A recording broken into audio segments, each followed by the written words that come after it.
Our next guest, like, this is an understatement. Talk about having an elite sporting career, which includes an FAI Cup medal, a Six Nations title, and not one, but 2 All-Ireland football wins. Holy mother. Going, isn't it? She joins us now to talk about her decision to step away from the pitch. Please welcome Hannah Tyrrell. Good morning. Morning. To you, Hannah. Congratulations. Thank you. I think first and foremost, like, the decision to hang up the boots. What a bloody career. Yeah, look, I suppose I've been very fortunate and lucky over the years to be involved in so many different teams across a couple of different sports, yeah, it's just been mad. Like, she's so Yeah, I've been lucky. You're so incredibly talented. I've seen you do your thing. We have to talk about the All-Ireland final, because you, under pressure, took that free kick in normal time to ensure that you could go on for the few minutes in extra time with a chance against Galway. You were cool as I had goosebumps when you took that free. How were you feeling to level it up and keep the game going? Yeah, I didn't really think about it too much. I suppose I'm the free taker for that. And we had been in the semi-final or quarter-final last year against Galway, very similar, extra time, and my frees probably weren't going as well as I would have liked. So I was just striking them well, and thankfully it went over and we were able to push into extra time and seal the game and make it to the final against Meath. So it was brilliant. It was just, I suppose, part of my job, but a nice one to have. To play 3 sports at the very top level is one thing. To have won medals, competitions, 6 Nations, FAI Cup medals, 2 All-Irelands. I mean, you know, these are things that people dream of just doing once. Have you a favourite? Is there something that stands out, like one that was particularly special? Yeah, definitely. Look, obviously, as I said, very privileged to have played those sports and been part of those teams and successes. But once I started playing Gaelic football at 13, and once I started playing that sport, I knew it was very different for me in a good way. And I always wanted a senior All-Ireland medal. And so in 2023, when we won my first All-Ireland against Kerry, kind of as underdogs, it was, very, very special. And obviously, my daughter had been born a couple of weeks before, so that was very special. Just, a mad few days. I remember that picture so well of you and Aoife. Crazy, and the trophy. Just such a little baby. We were just talking about kids. I was like, sure, Hannah brings her kids onto the... We're talking about rugby players are always bringing their kids onto the pitch. Emma Raducanu, you're fine with Emma, though, with going, listen, that's a bit quiet during tennis. Yeah, no, look, obviously, if tennis is a quiet sport, I think you're used to that and you need your concentration. So, do you play tennis as well? You're probably no, pretty I'm handy actually, at that my too. wife will attest, I'm very poor at tennis. So, right. Which Conserva play tennis? Yeah, she's good. She's one good to work on. So, do you have that picture framed of you and Aoife? Yeah, actually, a friend of mine gave it to me a couple of days after winning the All-Ireland, so that's hanging in the kitchen. And yeah, look, it's a really special moment. We tried to replicate it and just gone there. Obviously, she's a little bit older, but she's a bit more independent now and wasn't having any of it in the cup. Exactly. Don't worry, she was right in the middle of celebrations, so she was DJing and stuff as well. Oh, sure, I know the team were just mad about it. Yeah, DJing on the decks for the homecoming and everything, so she was having a great time front and centre, but not too happy about being in the cup. Not sure, like, please sit in the cup. You did yourself right at the very end of the All-Ireland. You came hobbiting in here, I should say. Unfortunately, the last couple of minutes I tore my ACL, unfortunately. Probably one of the worst injuries you can do, kind of like time-wise and stuff. So I'll be getting surgery next week and I'll have a long road of rehab ahead of me. But look, unfortunate, but as people say, it's probably the best time. If you're going to do your ACL, it's probably the best time in your career you could do it. You know, 5 months ago, winning an All-Ireland final and I'm retiring, so...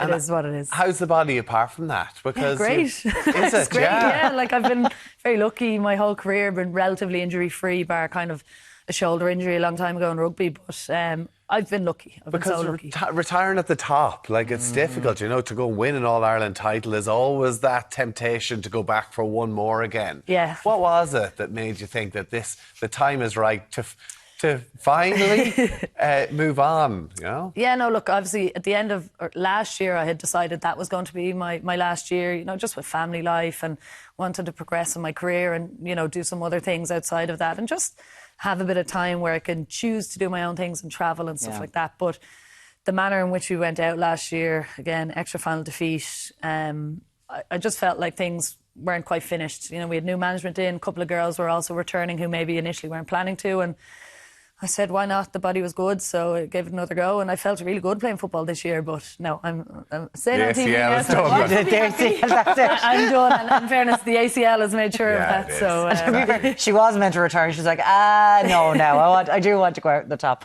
You mentioned there, of course, you've won a Six Nations with Ireland. The World Cup is starting Thursday. Is when it's Friday is when it's kicking off. England, over in England, which is great. Like, it's so close to home. I know that you're going to be working at it. You're going to be going over as well. We've got the All Blacks in the group. I know we beat them earlier on this year. Like, amazing. we woke up to that news. It was incredible. How do you think Ireland are going to do? Yeah, look, I'm really excited. Obviously, Ireland missed the last World Cup, you know, and we didn't have a great showing in 2017 in Ireland. So, one, to have a World Cup in England, so accessible time zone wise and also just travel wise for fans, would be brilliant. But I also think this team has done really well over the last kind of 18 months and has got a huge support behind them.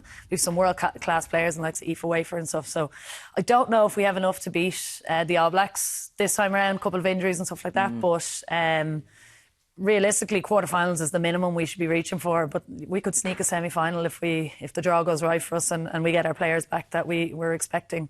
So I'm excited to watch them. I think it should be really great, and hopefully people kind of tune into that. And do something that the men's team have never done. Never made it past the quarter-final. But this team, they do have that ability. Obviously, they've Japan first up, then they play Spain, then the All Blacks. The first two go through to the quarter-finals. What's your memory of being a part of that Irish rugby team? Because you think you won a Six Nations back 2015.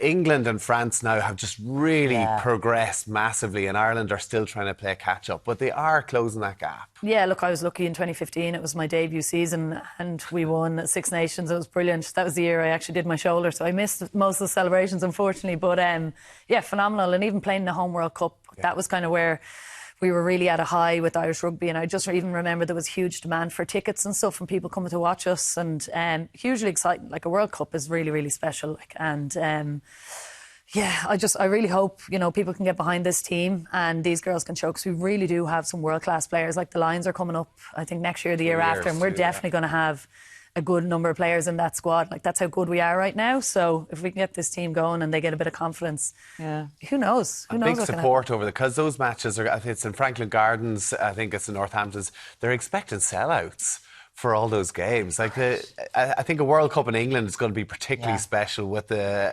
attendance and the support over there. Yeah, and look, England have obviously done a great job in building their support over the last number of years, and it's helped. They've been so successful as well. But I think having the games all around the country is brilliant. Obviously, for younger people, it makes them much more accessible.